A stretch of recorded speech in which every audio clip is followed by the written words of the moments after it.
son, sir, when you talk to him or when he talks to you? Well, the way I grew up, nobody talked to me, and I was expected to be quiet and not make any noise. Not even when I played with the little cars. None of that. When I went to Europe, I came back. I had a bunch of photos in a photo album. And I said, Grandpa, let me show you the pictures I took in Europe. And he said in Spanish, what are you going to show me that I don't already know?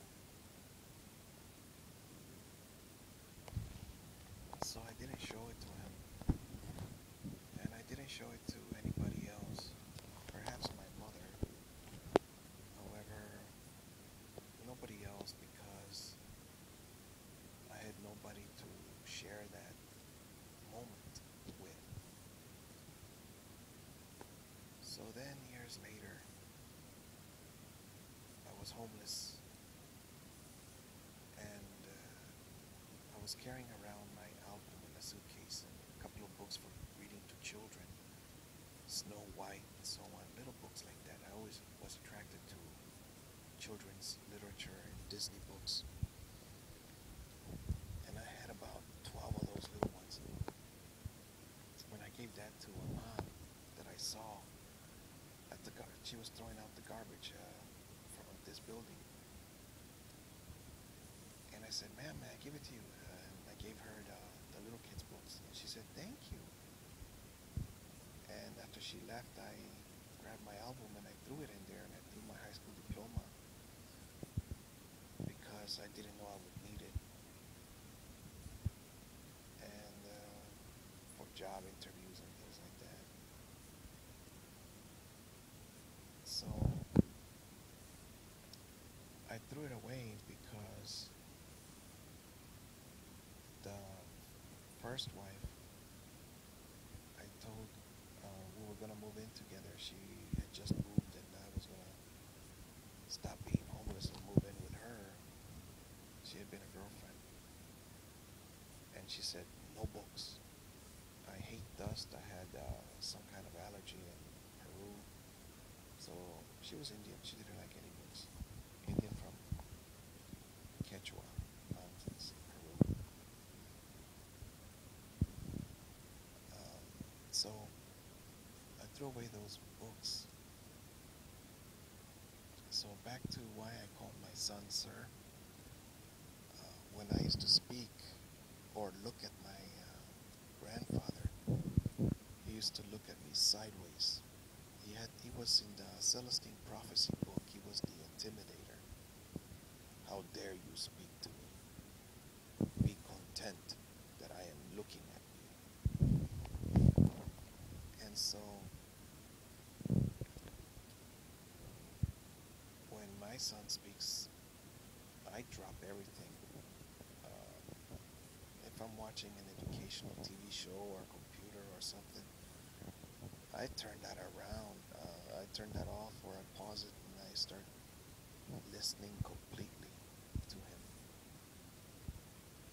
And I even went to the foster parenting classes, and the teacher picked a 18-year-old boy to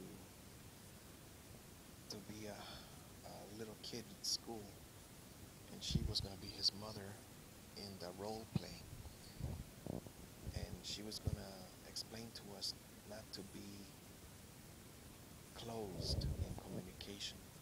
So the little boy comes home from school and he says, mother, I won a trophy today.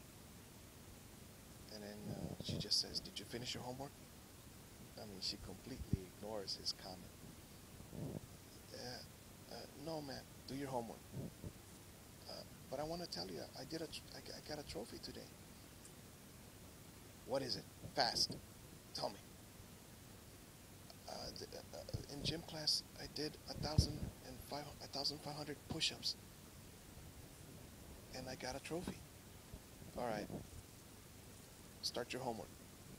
I mean, with a person like that, and she was jingling the keys and so on to appear busy, she was showing that that kind of parenting is garbage parenting. And, well, oh boy, I'm not supposed to say anything negative here. So, I am the opposite of that. I am the opposite. I listen to my children. In fact, I got Baker acted for, what was it? Wanting to spend more time with them. But I don't chase anybody now. I'm in my room. Except my son, I do go chase him. All right, come on out here, be with me. Um, yes, I crave attention. However, I give advice, whereas some people don't do that. Um, what kind of advice? Um, well, how about in fighting? Before that man or that person, bully, approaches you, you better know what you're going to do and why he's approaching you and why he's upset at you and how you are going to respond. You better be ready. Is the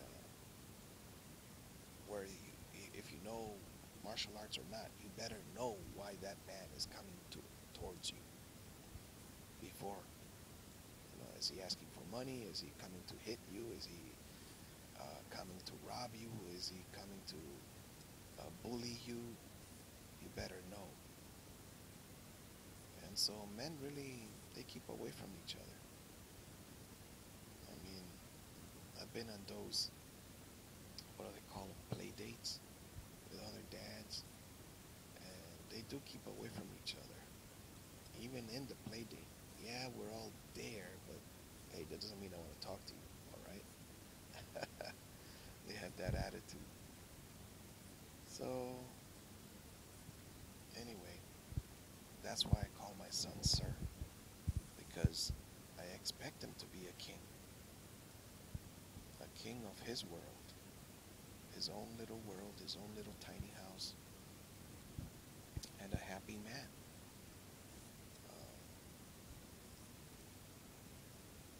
I once heard a coworker, an old one, he said, I'm from the generation when men were men and women were proud of it. And that is true. That is a generation that doesn't exist right now. Um, but then again, I read a book about this dad, and he gave his sons tips.